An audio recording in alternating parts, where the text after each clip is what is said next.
Yo, yo, yo, yo, yo. Welcome to another episode of the X Factor Sports Podcast, Season 5, Episode 3. I want to thank you guys for tuning in. We got a great show for you guys tonight. Be sure to like, share, subscribe on YouTube and Rumble. That's where the shows are airing now. And obviously, you see all the reels and you see all the highlights of every episode on all social media platforms. So be sure to subscribe to those.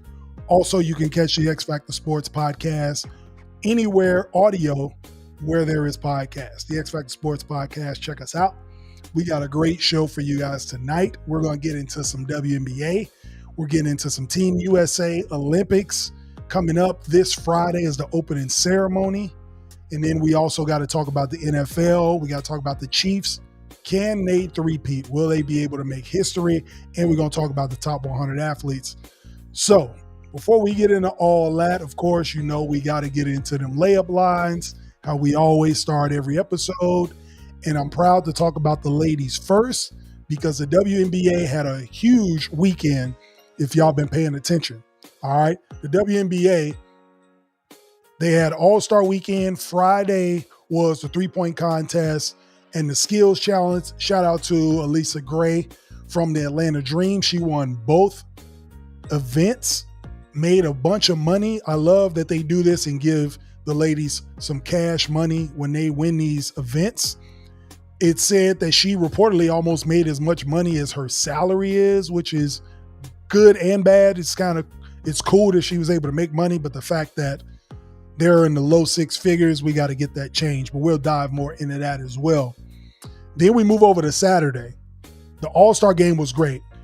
I personally love the WNBA All-Star game because they compete. The game is serious. Both teams want to win. The ladies play hard. It's Team USA versus Team WNBA. I talked about it last week. I actually thought this was the first time that they had done it. So that's my bad, ladies. I went back and saw that this is a regular thing, which is cool that they do the USA team against the WNBA All-Stars. I thought it was pretty cool. So that was a great game. Shout out to the WNBA All-Stars for beating Team USA, even though it's an exhibition game for them. That just lets you know that the WNBA is the greatest league in the world for the women. All right. If you want to play, if you're a woman that thinks they're great, this is the level you need to be at. I know a lot of our ladies go overseas in the off season to make more money, but the best players play here. And Saturday was a prime example of that. The WNBA All-Stars, they got up as many as 20 points and ended up winning. It was second half, it was pretty much wire to wire. They didn't look back. Shout out to Erika Ogunbowale, who won the All-Star Game MVP. It's her second one. Dropped 34, all in the second half. Was killing in the second half. I watched that. She was splashing from everywhere. These women can play, y'all. I'm telling you, I need to check them out.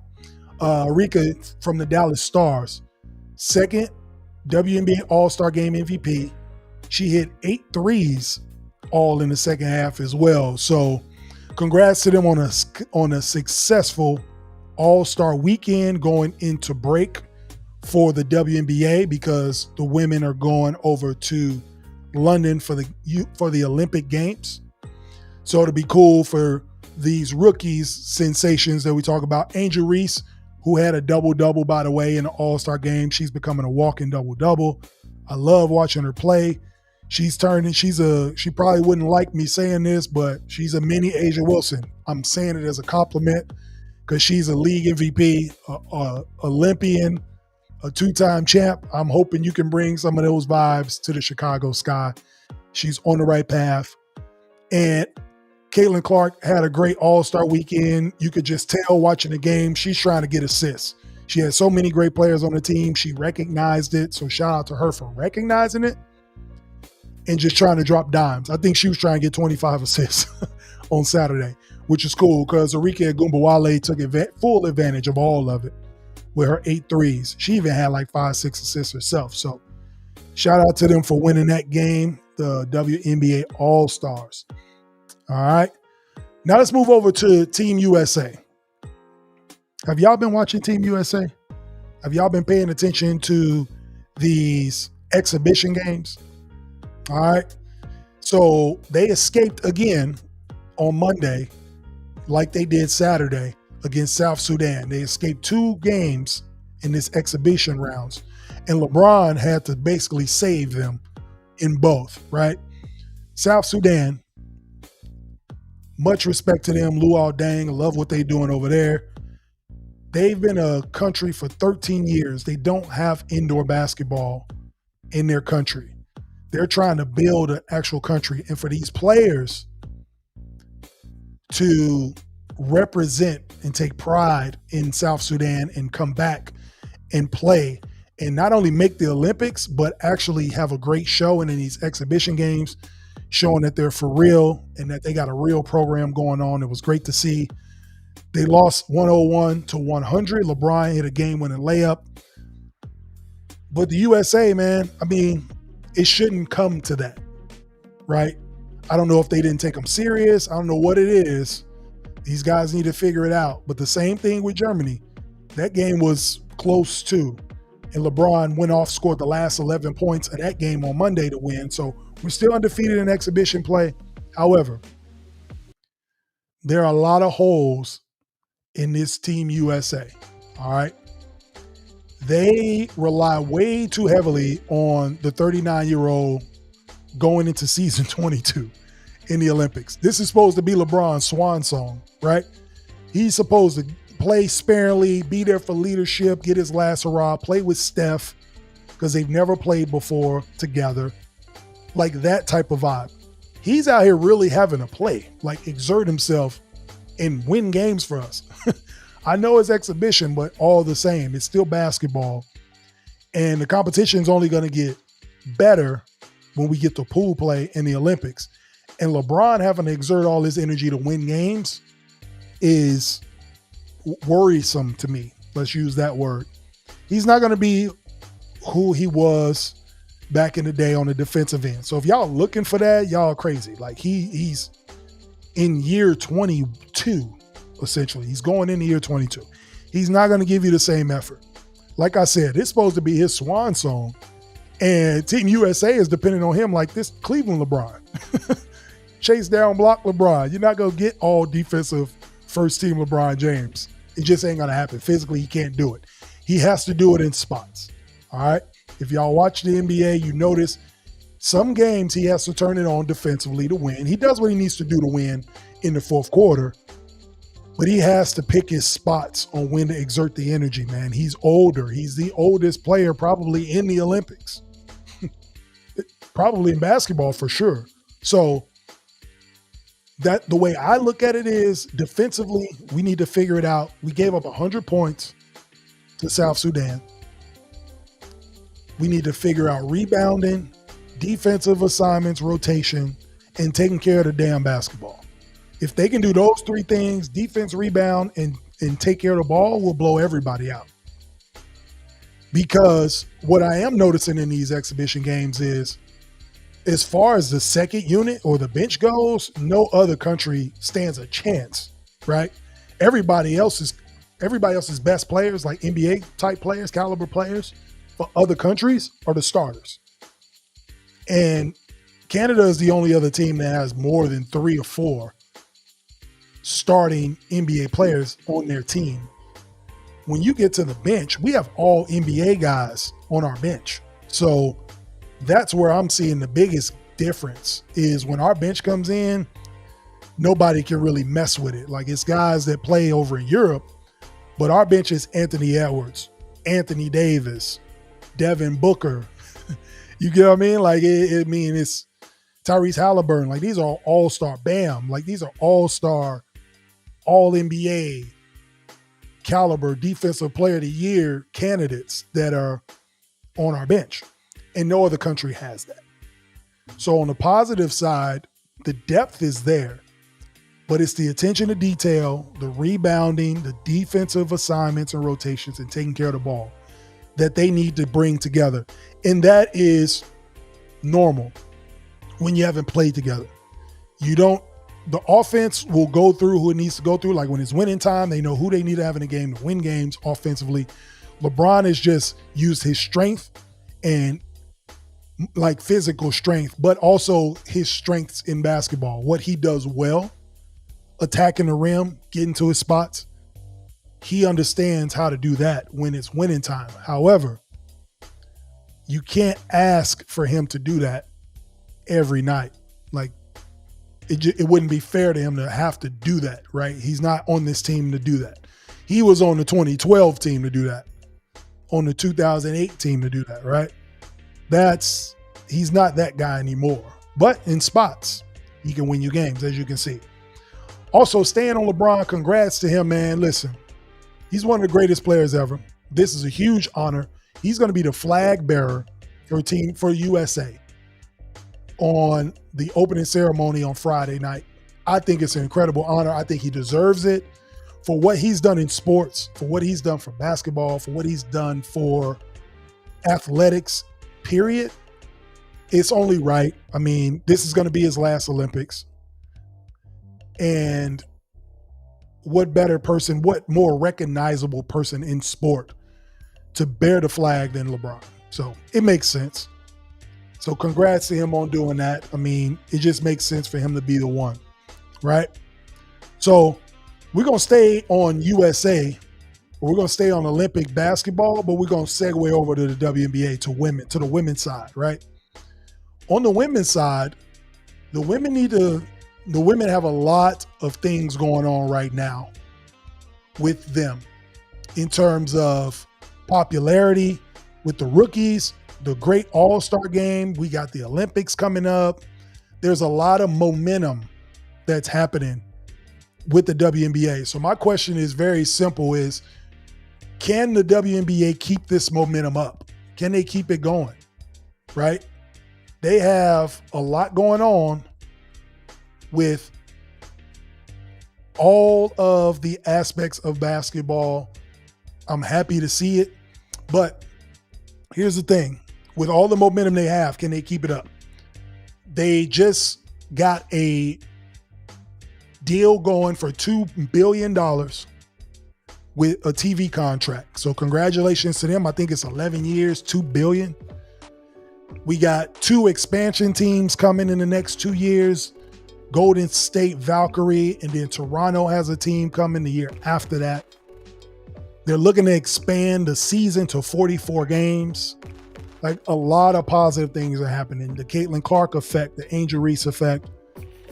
We got history being made right now. I think they need to talk about this more with the Vegas Aces.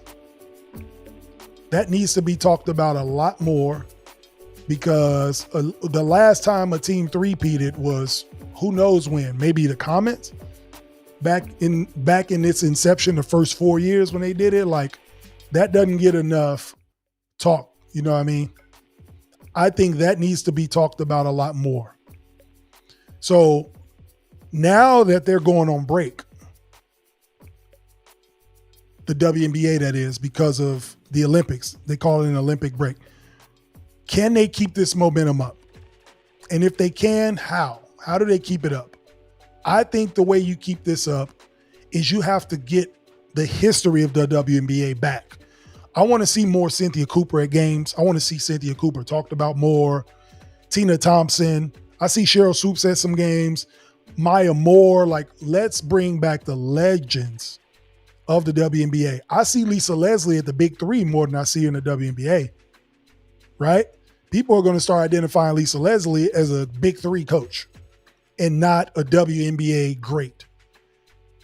The NBA does a really good job of honoring the people before with the 50-year anniversary, 75, NBA TV. They talk about the history of the game. They show old games. Like, you hear about the history of the sport. I think Adam Silver does a great job of keeping the NBA family around and relevant and together. And I think the WNBA has to take advantage and look at that and use the momentum of having these players come back.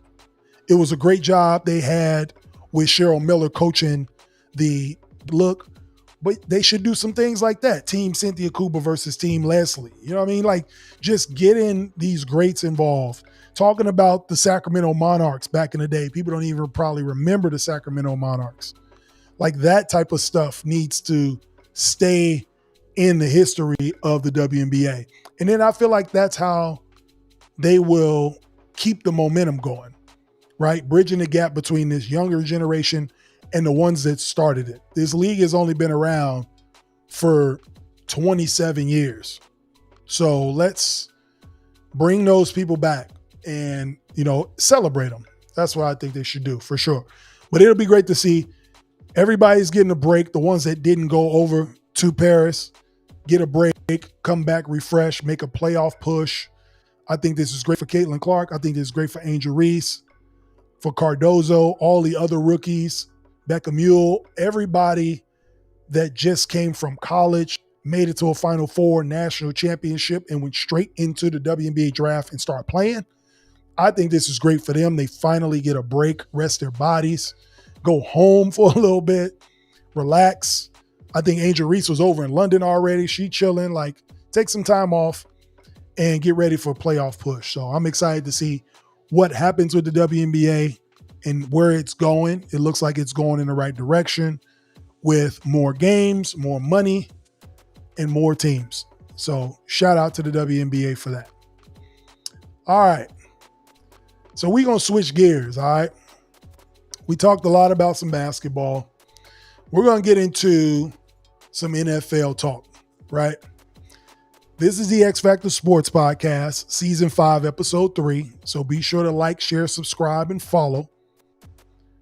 Where shows air every week on YouTube and Rumble.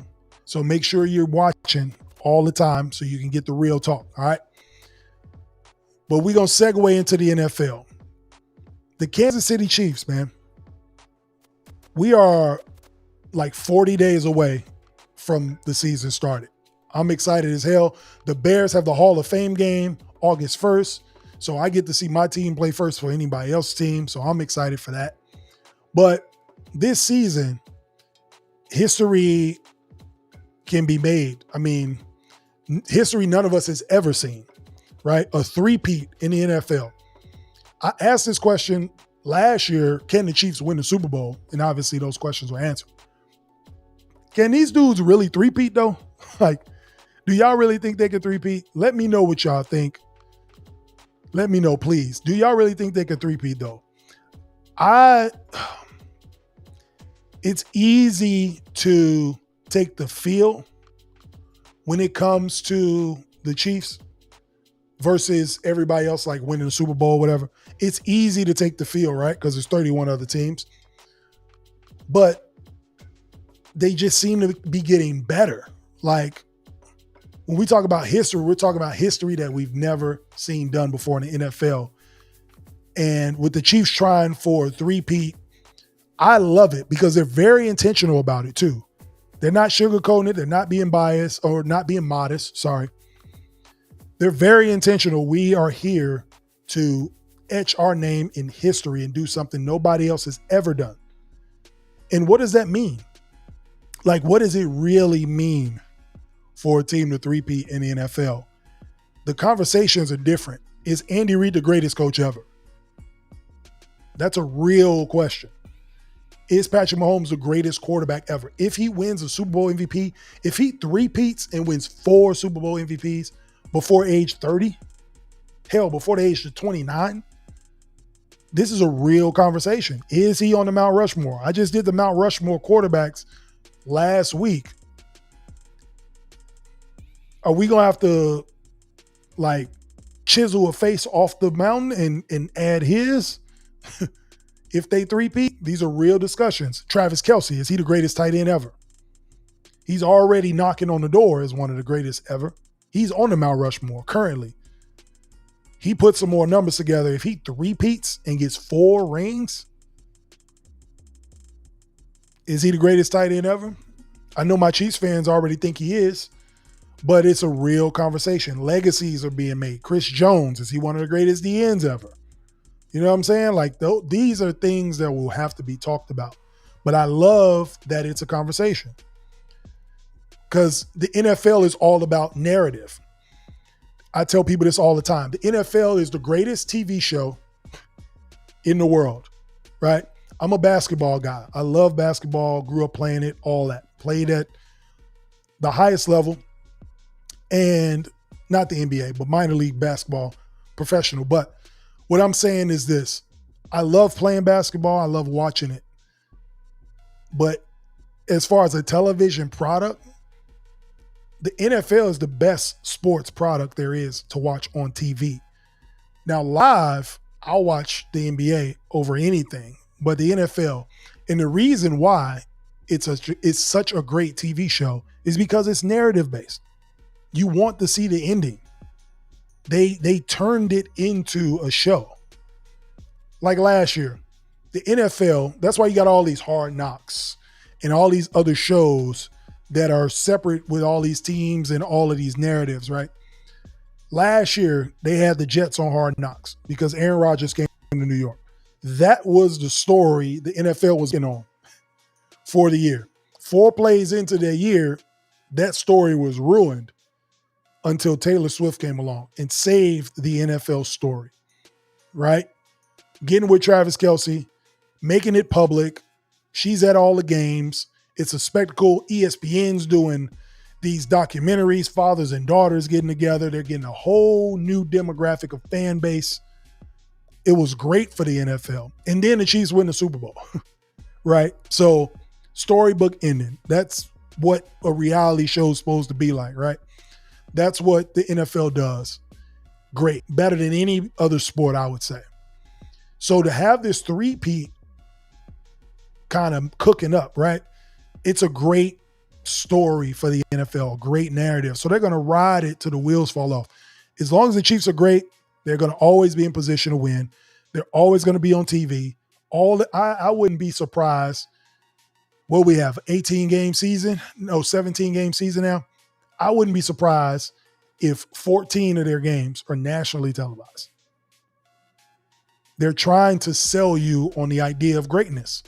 And the Chiefs are shooting for it intentionally. So why not, right? You got to think about these storylines. And then let's get to the football side of it, right? We talked about the Chiefs versus the field. Realistically, who can challenge them when it comes to a Super Bowl? If we talk about the NFC, the Eagles did some things, getting Saquon Barkley, right? Upgrading there. The Chiefs already beat them in the Super Bowl. The 49ers, they didn't need to reload. They got everybody they need. Hopefully Brandon Ayuk will stay. The Chiefs beat them twice in the Super Bowl. You go over to the AFC. Can the Bengals and Joe Burrow stay healthy to actually challenge Patrick Mahomes? They've been the only team to challenge them in this Mahomes era, now that Brady's retired. So can they stay healthy? Buffalo looks like a formidable opponent in the regular season, but then the playoffs come and the Chiefs, even when the Chiefs aren't favored, they go to Buffalo and beat them again. We think the Ravens will finally get over the hump. They meet each other in the playoffs finally in Baltimore, and they can't get it done.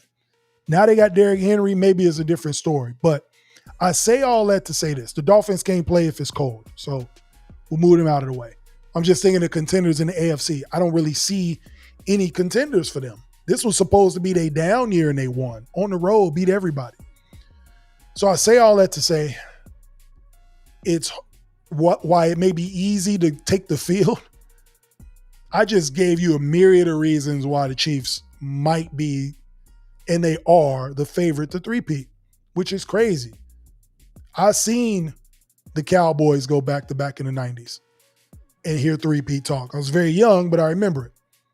I seen the Patriots in 03, 04 go back-to-back, and the three-peat was talked about.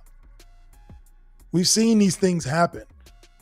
And we've seen teams win one Super Bowl and they talk about back-to-back. Legion of Boom, right? Tampa Bay, when they won with Brady, can they go back? The Broncos with that crazy defense, Super Bowl 50, Von Miller, can they go back-to-back? All these teams, and we all know what it is. I mean, you have to have the players, right? Everything has to come together. There's a lot of luck involved. You got to stay healthy. but things just seem to be in place for these guys. And oh, by the way, they stole Xavier Worthy in the draft. Buffalo could have had Xavier Worthy. That was their pick. And they gave it up. And watching this kid in training camp, he looks like they got a Tyreek Hill.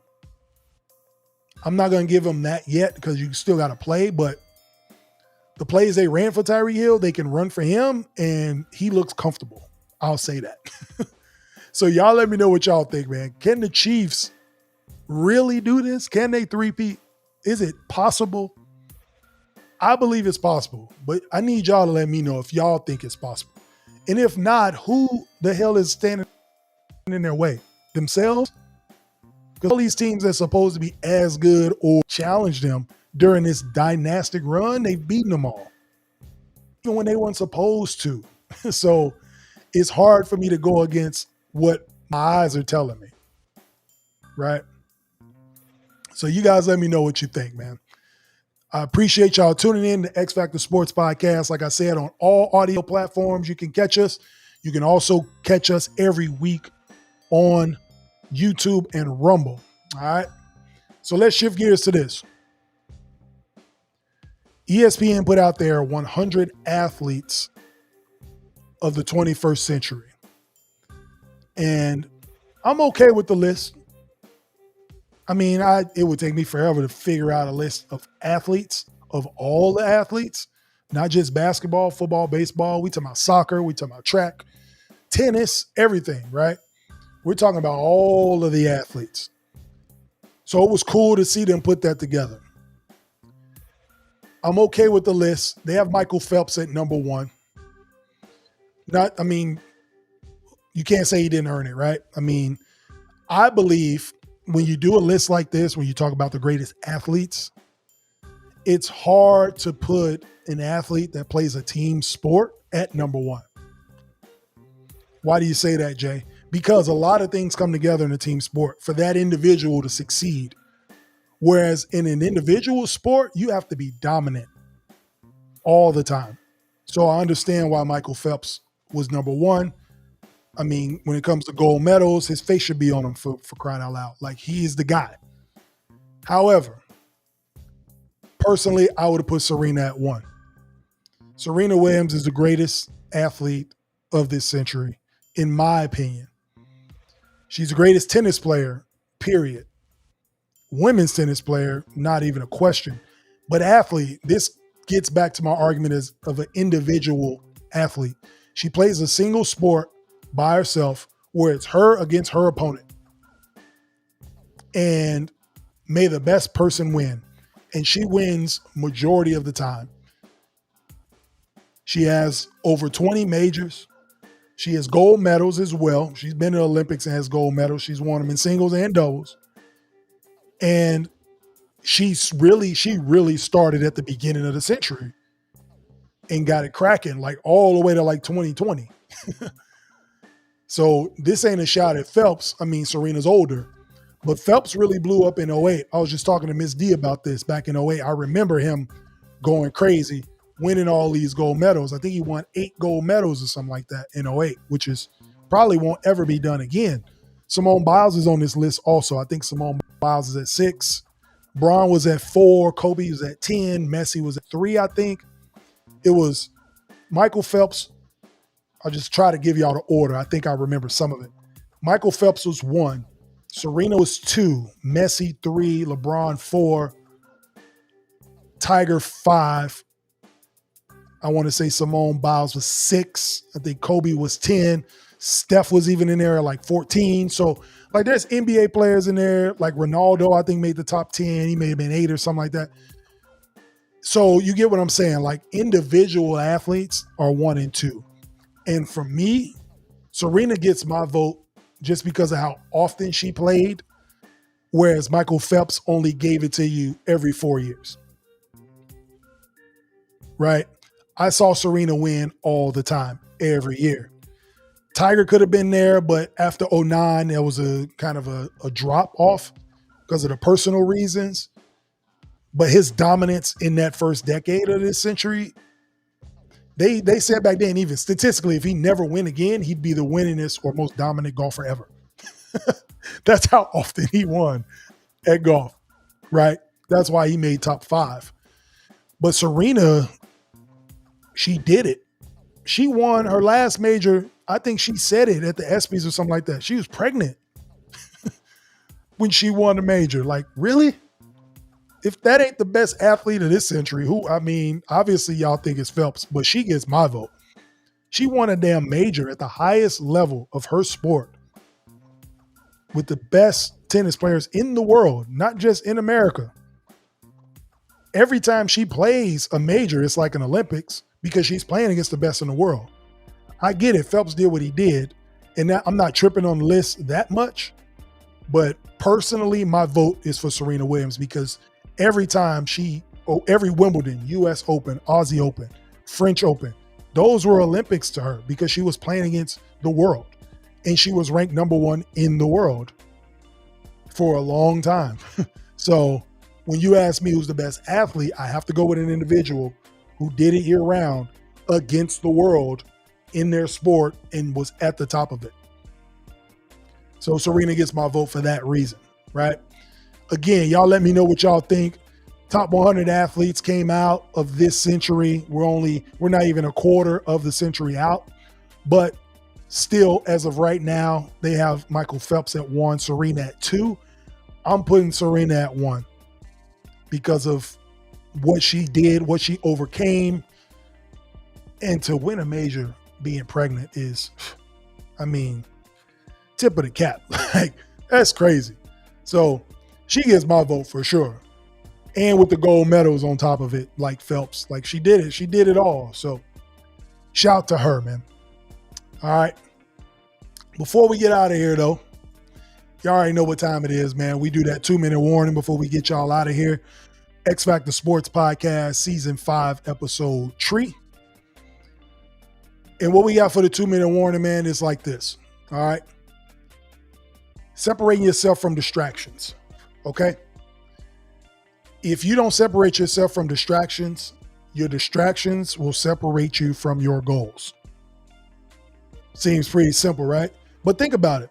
Any goals you have, whether it's work goals, goals with your family, your wife, your kids, your husband, whatever, right? Any individual goals, any of those goals you have, if you allow the distraction to creep in and move your eyes off the prize, off the main thing, it's going to take you further and further away from that goal.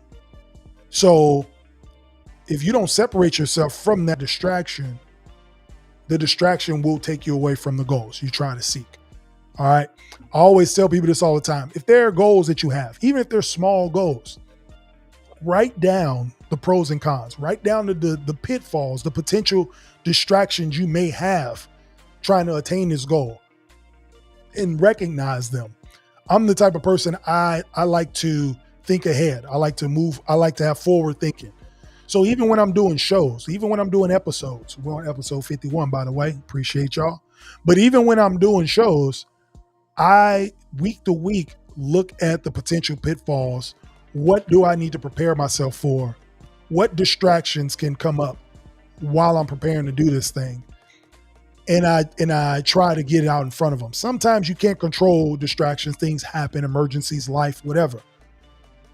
But if you have a goal, there's nothing that says you can't put the goal aside to take care of an emergency, but it's a distraction, little things, letting people tell you can't do it, negativity, BS, all the BS that comes with you telling people about your goals or you internalizing them and having those thoughts in your head that you can't do it are distractions. And the closer you get to those, the further you get away from the main thing. So just keep that in mind, man. Don't let the distraction separate you from your goals. All right. I appreciate y'all for tuning in tonight.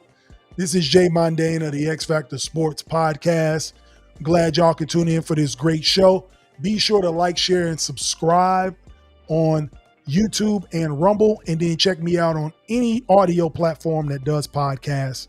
Also, before I get out of here, I need to let y'all know something, man. Something for real.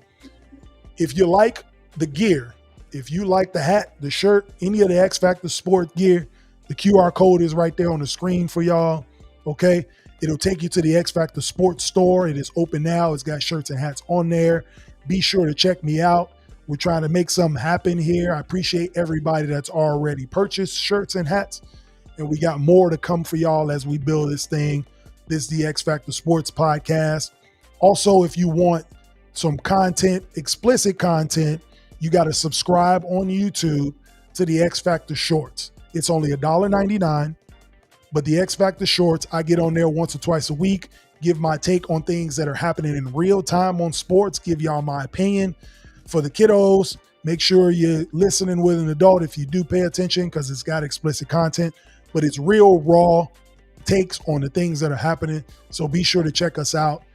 X Factor Shorts on TikTok, and then also check out the sports store. You can scan the QR code right there at the bottom. This is Jay Mondane, man, of the X